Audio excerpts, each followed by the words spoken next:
Ndị be anyị ekene m unu, Igbo mụrụ nze m ọzọ, ekenekwa m unu ma kene ihe na-emere unu ihe. Asị m na anyị ga-adị ka echi maka na echi anaghị agwụ agwụ.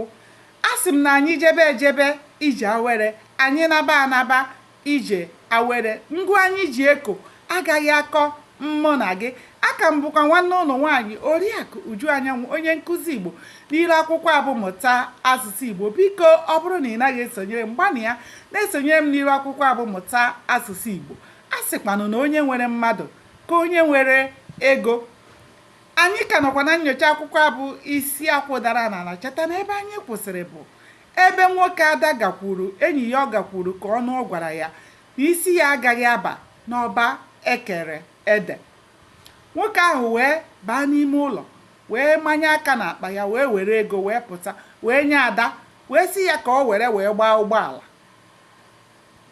na ya na be ozugbo ka nwunye ya ghara ịnakwute ya n'ụlọ. Ada wee hụsie anya mmiri nara nwoke ahụ ego ahụ, wee chekwa ihu ebe ọ chere azụ. Ihe nke a pụtara nwoke a gwara Ada bụ na ọ dị mma enyi mana ọ dịghị mma ọnụnụ. Ada wee kuru nwa ya wee kwakọrọ ngwongwo ya wee nachighaba ebe obi. Ka ọ narụziri, o wee na-eche ihe ya na ije ụwa ga-eje. O wee na-eche na ọ dị ka ya aga anakwuru Chike otu ọbụla o si dị, ebe ọ bụ na ịga n'ihu bụ ọnwụ, ịnachighị azụ bụkwa ọnwụ. Na ya ga-agaba n'ihu, nke ọbụla ya fụrụ ya ewere, na otu ọbụla anya dị na a ga-ele ya ele.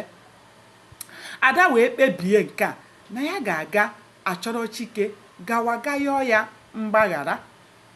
Ụbọchị ọ kwadoro ịga, o wee bụrụ ụbọchị Chike kpọrọ oriri na ọṅụṅụ. Ọ kpọrọ ndị enyi ya oriri n'ụlọ ya ka ha soro ya ṅụrịa ma kenee Chineke na ha niile dị ndụ. Ọgụ a wee bịa bie, ndị enyi ya wee bịa, ha niile wee na-enwe ọṅụ maka na asị na ebe mmadụ na-akwa mmadụ ka ọ na-akwa onwe ya. Chike na-enwe aṅụrị na ndị ahụ dị ndụ, ndị enyi ya dị ndụ, ndị enyi ya na-enwekwuazị ọṅụ na Chike dịkwazị ndụ. Ọ bụ mmanya Chike zụrụ, mmanya ndị bekee na mmanya ọkụ ọ zụrụ a na-aṅụ ebe ahụ, abụghị ihe eji ọnụ ekwu. Aṅụkata mmanya etinye egwu, onye ọbụla a na-agba egwu na-enwe aṅụrị.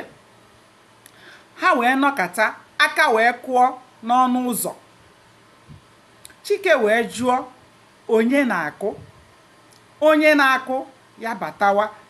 Chike nwa Jideọfọ amaghị onye na-akụ aka n'ụzọ. Ndị be anyị, aga m adọbiri ya ebe a ka ya kpọọ ya dịka ọ bụ na enwe amaghị. Cheta na-esonye ka anyị chọpụta ihe mere n'ime akwụkwọ abụ isi akwụ dara n'ala. Aka m bụkwa nwanne ụlọ nwaanyị Oriakụ Uju Anyanwụ, onye nkụzi Igbo n'iru akwụkwọ abụmụta asụsụ Igbo. Ndewonu, ka o mesịa.